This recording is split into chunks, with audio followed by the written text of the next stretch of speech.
রাজ্য সফরে প্রধানমন্ত্রী চলতি মাসে রাজ্যে আসতে পারেন বলে দাবি করা হয়েছে। প্রধানমন্ত্রী নরেন্দ্র মোদী চলতি মাসে রাজ্যে আসতে পারেন। প্রধানমন্ত্রীর সফর নিয়ে দাবি বিরোধী দলনেতার। রাজ্য সফরে প্রধানমন্ত্রী নরেন্দ্র মোদী চলতি মাসে রাজ্যে আসতে পারেন বলে দাবি। প্রধানমন্ত্রী সফর নিয়ে দাবি বিরোধী দলনেতা শুভেন্দু অধিকারী। প্রধানমন্ত্রী দুদিন রাজ্য সফর বলে জানিয়েছেন শুভেন্দু। সুস্মিতা রয়েছে আমার সঙ্গে। সুস্মিতা, এখনো পর্যন্ত কি কর্মসূচি রয়েছে, কি কারণে রাজ্য সফর, কিছু জানা গেছে? কারণ বিরোধী দলনেতা তিনি দাবি করেছেন রাজ্য সফরে আসছেন প্রধানমন্ত্রী। দেখো, আজ কলেজ স্ট্রিটে বিজেপির প্রতিবাদ মঞ্চ থেকে বিরোধী দলনেতা শুভেন্দু অধিকারী তিনি জানিয়েছেন রাজ্য সফরে আসছেন প্রধানমন্ত্রী। তবে রাজ্য বিজেপি কিংবা পিএমও দপ্তর থেকে এখন কোনো নোটিশ জানানো হয়নি। কিন্তু বিজেপি সূত্রে খবর, এই মাসেরই বা চলতি মাসের 24 তারিখ প্রধানমন্ত্রী নরেন্দ্র মোদী তিনি রাজ্য সফরে আসছেন। মূলত কেন্দ্রীয় সরকারি মেট্রো প্রকল্পের একটি কর্মসূচি রয়েছে তার, এমনটাও বিজেপি সূত্রে জানা যাচ্ছে। এছাড়াও বিজেপি রাজ্য নেতৃত্বের সঙ্গে সাংগঠনিক বৈঠক সারতে পারেন তিনি, এমনটাও বিজেপির সূত্র মারফত খবর। মূলত দুদিনের সফরে আসতে চলেছেন প্রধানমন্ত্রী নরেন্দ্র মোদী, এমনটাও বিজেপির তরফ থেকে জানা যাচ্ছে। কিন্তু বিজেপির তরফ থেকে বা রাজ্য বিজেপি কিংবা পিএমও দপ্তরের তরফ থেকে এখনো পর্যন্ত অফিসিয়াল কোনো নোটিশ পাওয়া যায়নি। কিন্তু রাজ্য বিধানসভার বিরোধী দলনেতা তিনি প্রতিবাদী মঞ্চ থেকে আজ জানিয়েছেন যে প্রধানমন্ত্রী নরেন্দ্র মোদী তিনি আসছেন চলতি মাসের শেষের দিকে, এবং বিজেপি সূত্র মারফতেও জানা যাচ্ছে যে চলতি মাসের 24 তারিখ মূলত প্রধানমন্ত্রী নরেন্দ্র মোদী তিনি আসতে পারেন। বেশ, আগামী কিছুদিনের মধ্যে ভারতবর্ষের প্রধানমন্ত্রী আসার কথা আছে। প্রধানমন্ত্রী সবার পরে রাজ্য নেতৃত্ব বসে কোর কমিটি আমরা চূড়ান্ত আরেকটা লড়াই দিতে চাই, নবান্ন অভিযান। সেই তারিখ প্রধানমন্ত্রীর সফরের পরে রাজ্য সভাপতি সকলের সঙ্গে যার যার সঙ্গে আলোচনা করে আমাদের ঘোষণা করবেন।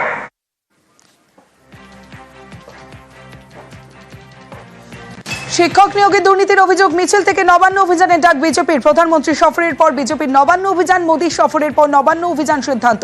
আলোচনা করে দিনক্ষণ ঠিক করা হবে বলে জানান শুভেন্দু অধিকারী। নবান্ন অভিযানের কথা বলেছেন বিরোধী দলনেতা।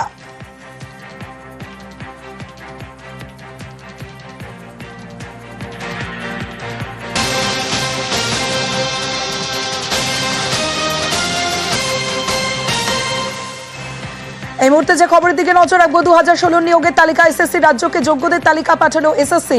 রাজ্য স্কুল শিক্ষা দপ্তরকে যোগ্যদের তালিকা স্কুল সার্ভিস কমিশনের। বিস্তারিত জানাবে সোমরাজ বন্দ্যোপাধ্যায় রয়েছে আমার সঙ্গে।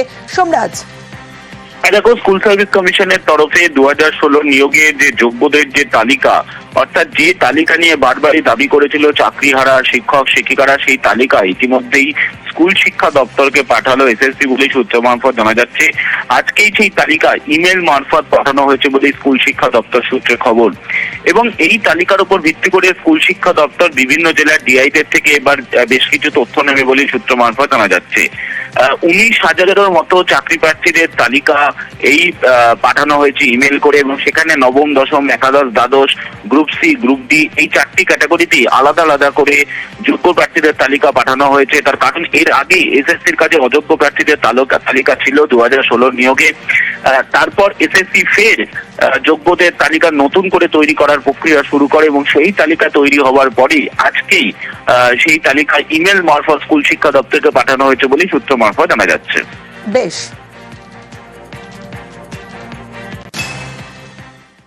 চাকরিহারাদের অনশন প্রত্যাহার। যোগ্যদের চাকরি ফেরানোর দাবিতে অনশন, 4 দিন অনশন প্রত্যাহার। এবং চাকরিহারাদের জেলায় গণস্বাক্ষর কর্মসূচি। চাকরিহারাদের আদালতের নির্দেশ মেনে আন্দোলন চলবে। অনশন প্রত্যাহারের পর জানালেন চাকরিহারারা।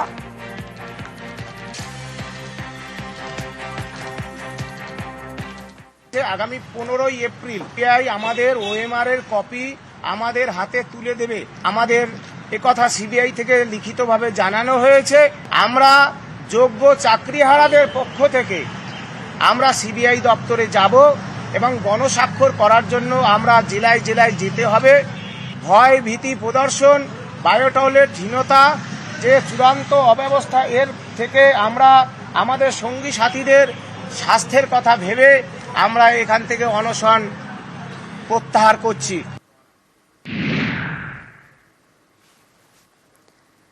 জেলা থেকে সরাসরিতে বা জেলার অন্যান্য খবরের দিকেও নজর রাখবো। একটি স্কুলে পড়ুয়ার সংখ্যা মাত্র 5, আরেকটিতে পড়ুয়াই নেই।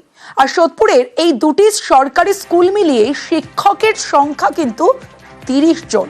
সুপ্রিম রায়ে চাকরি খুইয়ে রাজ্যের অনেক স্কুলই এখন শিক্ষকের অভাবে ভুগছে। সোদপুরের স্কুলের শিক্ষকদের কেন সেই সব স্কুলে পাঠানো হচ্ছে না, প্রশ্ন স্থানীয়দের।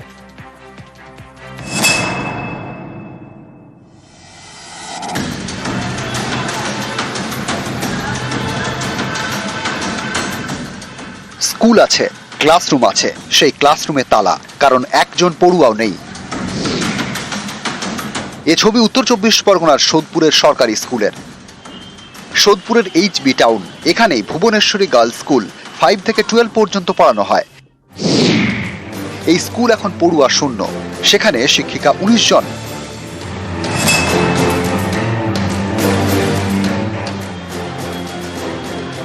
HB টাউনে ভুবনেশ্বরী গার্লসের কাছে আরেকটি সরকারি school, Sodepur Sushil Krishna Shikshayatan for boys. এখানে পড়ানো হয় 5 থেকে 12 পর্যন্ত। এই স্কুলে পড়ুয়া মাত্র 5 জন, শিক্ষকের সংখ্যা 11। এই মুহূর্তে এইটা নিয়ে কোনো কমেন্ট করা দরকার নেই। কতজন শিক্ষক রয়েছেন আপনাদের স্কুলে? না, দরকার নেই, ছেড়ে দাও। এখন পোর্টালে সব আছে, তো each and everything you know. কতজন? আমাদের যারা আধিকারিক আছে তারা ভালো বলতে পারবে। আলাদা করে কিছু শোনার নেই, সব তোমরা জানো। এই নিয়ে কোনো কমেন্ট করবো না। সুপ্রিম কোর্টের রায়ে 26,000 শিক্ষক এবং শিক্ষাকর্মীর চাকরি বাতিল হয়েছে। এর জেরে রাজ্যের বহু স্কুলে এখন শিক্ষকের অভাব, অনেক জায়গায় ক্লাস বন্ধ, কোন স্কুলে আবার একা একা সব সারছেন প্রধান শিক্ষক। সোদপুরে কিন্তু অন্য ছবি। এখানকার দুটি সরকারি স্কুলে শিক্ষক শিক্ষিকা আছেন, কিন্তু পড়ুয়া নেই।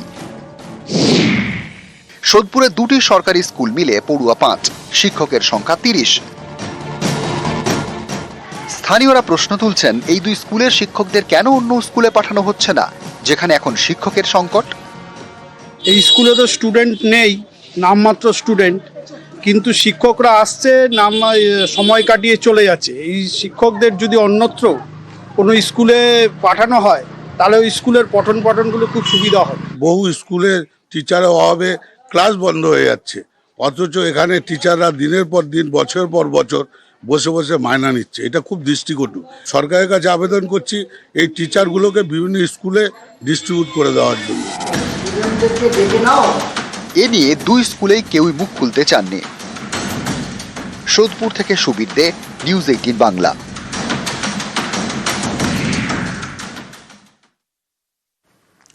জেলা থেকে সরাসরিতে এবার 3 জেলার 3 সমস্যার খবর আপনাদের দেখাবো। রাস্তা নিয়ে 3 জেলায় 3 সমস্যা। উত্তর দিনাজপুরে ব্রিজ আছে, কিন্তু ব্রিজে ওঠার রাস্তা নেই। কোচবিহারে মাঝপথে থমকে গিয়েছে ব্রিজের কাজ। আর বাঁকুড়ায় ভাঙা কংক্রিটের ব্রিজ সারাতে ল্যাপা হয়েছে মাটি, তার উপর দিয়ে চলছে ঝুঁকির যাতায়াত। দেখুন,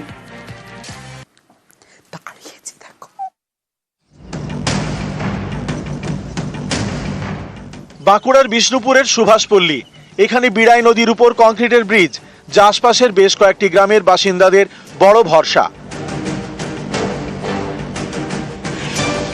এই গুরুত্বপূর্ণ ব্রিজের একাংশ 2023 সালে ভেঙে পড়ে।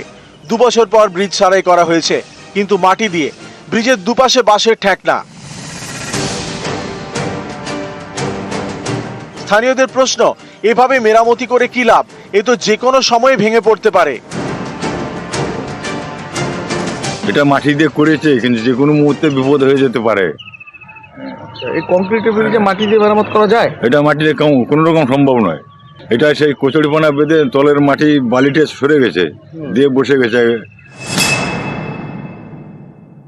ব্রিজের পরিস্থিতি এখন ভগ্ন অবস্থায় পড়ে আছে। এই মুহূর্তে আমাকে পঞ্চায়েত বলার সাথে সাথে আমরা বলেছি প্রাথমিকভাবে যাতে চলাচল করতে পারে, কোনো মানুষের অসুবিধা না হয়, সেই জন্য আমরা রাস্তাটা করে দেওয়ার ব্যবস্থা করেছি গ্রামের লোককে বলে। এখন পর্যন্ত ম্যানুয়ালি আমাদের খরচা হয়েছে 8 থেকে 10 হাজার টাকার মতো। ডিএম থেকে শুরু করে এমএলএ সাহেব থেকে শুরু করে দেখে গেছে, এটার উপর অনেক গুরুত্ব দিচ্ছে। উত্তর দিনাজপুরের ইসলামপুর, এখানে মরুয়াগাঁওয়ে সিরিয়ানি নদীর উপর ব্রিজ। এই ব্রিজের বয়স 10 বছর। ব্রিজের স্বাস্থ্য ভালো, কিন্তু 10 বছরেও এই ব্রিজে ওঠার রাস্তা হয়নি, ফলে ঝুঁকি নিয়েই চলছে যাতায়াত। সমস্যা এখানে ব্রিজতে উঠতে অসুবিধা আছে, লোকটা উঠতে পারতেছে না। মানে উঠতে পারছে না কেন? কি কারণটা কি? মাটি নাই, সাইডে মাটি দেয় নাই। রাস্তা হয় না নাকি? রাস্তা হয় নাই, বর্ষাকালে লোকটুকু যাইতে পারে না, জল থাকে পুরা, ব্রিজটা টেবিলের মতো দাঁড়ায় আছে।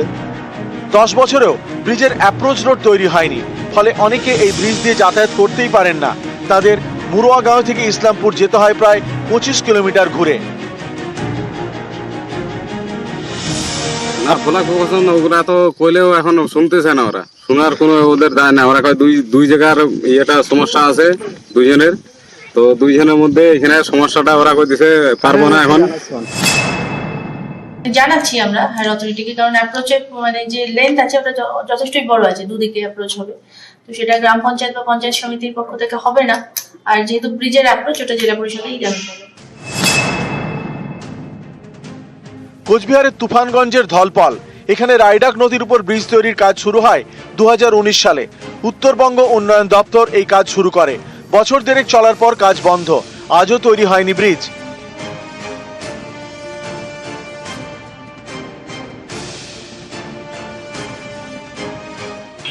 লকডাউনের থেকে বন্ধ, কিভাবে বন্ধ, কি কারণে বন্ধ তা আমরা জানি না। এখন চাচ্ছি যে ব্রিজটা হোক। উত্তরবঙ্গ উন্নয়ন দপ্তরের দাবি 2019 সালে ব্রিজ তৈরির কাজ শুরু হয়, বরাদ্দ করা হয় 5 কোটি টাকা। করোনার সময় কাজ বন্ধ হয়ে যায়। পরিস্থিতি স্বাভাবিক হলে ঠিকাদার সংস্থা বেঁকে বসে। তাদের দাবি কাঁচামালের দাম বেড়ে গিয়েছে, তাই 5 কোটি টাকায় ব্রিজ আর তৈরি করা যাবে না। আমরা পরবর্তীকালে তাকে ব্ল্যাক লিস্টেড করি, ব্ল্যাক লিস্টেড না শুধু না, তাকে আর্থিক জরিমানা করা হয়। সে সারেন্ডার করে যে আর কাজ করবে না। আমরা তারপরে একটা নতুন করে টেন্ডার করেছি এবং সেই টেন্ডার মোতাবেক ওখানে আবার নতুন করে কাজ শুরু। নিউজ 18 বাংলা।